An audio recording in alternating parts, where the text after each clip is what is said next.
Cette chronique est une présentation de Blitz Animation. Suite à la prise de photo, on va demander à un des deux mariés de faire le discours de bienvenue. Donc, après la prise de photo, il est possible de faire un discours. L'important, c'est que ce discours soit très court et très précis. Dans tous les cas, on demande à un ou l'autre de le faire, ou si possible de les deux, il n'y a pas de problème. Vous arrangez ça entre vous deux.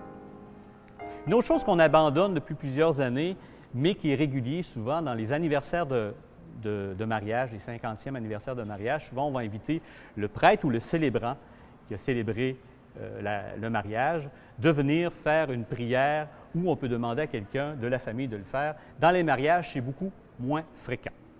On arrive maintenant au toast.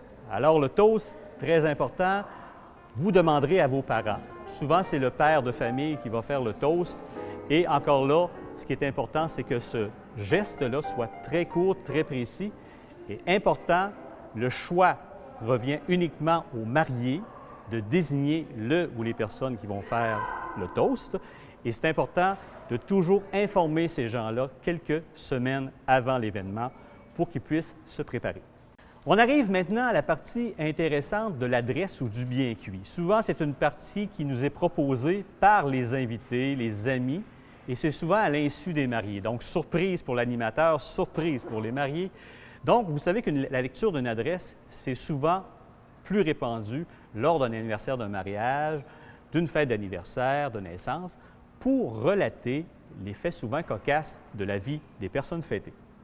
Alors, l'écriture d'une adresse demande beaucoup de recherche et la lire demande une certaine qualité d'orateur.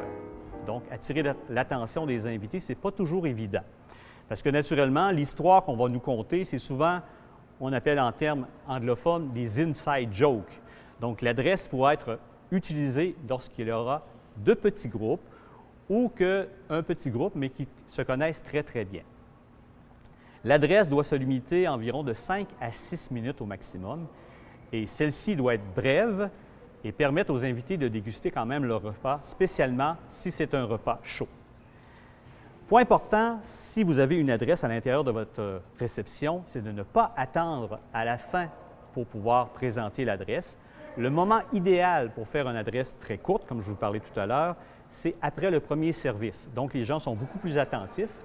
Si parfois, votre adresse est accompagnée d'un PowerPoint ou beaucoup plus élaboré, à ce moment-là, on attendra pendant le dessert pour la faire parce qu'on va avoir un petit peu plus de temps pour élaborer sur ce sujet. Une autre chose qui est à la mode ou des fois laissée de côté, c'est la fameuse coupe du gâteau. Je ne sais pas si Chantal, Simon, vous avez un gâteau à votre réception. Je vous en parle quand même. Donc, cette partie, ce n'est pas obligatoire. On l'utilise lorsqu'il y a un gâteau multi-étagé qu'on appelle et disposé sur la table d'honneur et qu'il est servi pendant le repas. Alors, cette tradition évoque le partage. Donc, les personnes fêtées devront se lever immédiatement après le repas principal pour aller faire la coupe du gâteau et ainsi permettre au traiteur de préparer les portions remises pendant le dessert.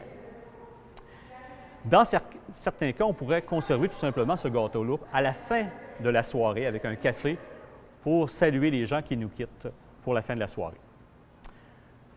Un autre point intéressant, c'est le mot de remerciement. On a parlé du discours au début, on parle d'un mot de remerciement. Donc, à la fin du dessert, on demande aux personnes qui sont fêtées, les mariés, de remercier les invités pour leur présence en leur souhaitant de passer un agréable reste de soirée. Et ce mot de remerciement peut être déjà préparé pour ne pas oublier personne. S'il n'y a aucune préparation dans ce petit discours, dans ce mot de remerciement, il est préférable que les deux personnes parlent, mais on commence toujours par la personne qui a moins de choses à dire pour terminer par la personne qui va pouvoir faire le discours plus complet et finaliser ce mot de remerciement. Les fameux souvenirs qu'on met sur les tables de réception, naturellement, on peut les remettre après les félicitations, un choix.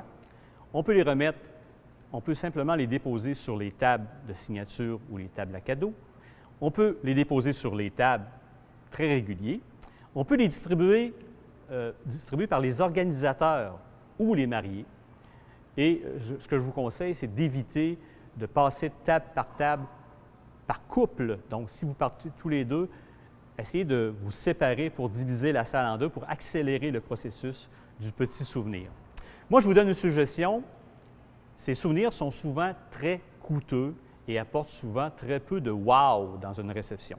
Alors, je vous conseille tout simplement quelques façons de faire. Donc, pourquoi ne pas prendre les montants d'argent qui sont attribués à ces souvenirs-là pour faire une activité agréable pour tout le monde? Donc, une séance de photo-booth pendant le cocktail ou après le souper, un bar à bonbons ou engager une entreprise spécialisée dans la fabrication de cocktails spéciaux, un caricaturiste, un magicien qui fait de la micromagie et pourquoi pas un coin enfant qui pourra donner une agréable soirée à tout le monde.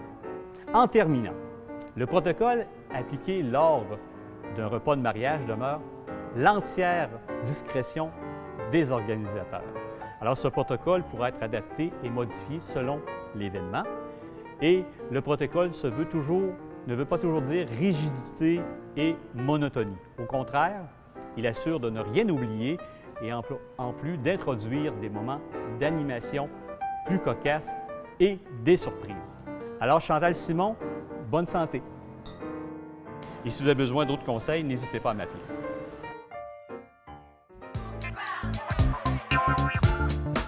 Cette chronique est une présentation de Blitz Animation.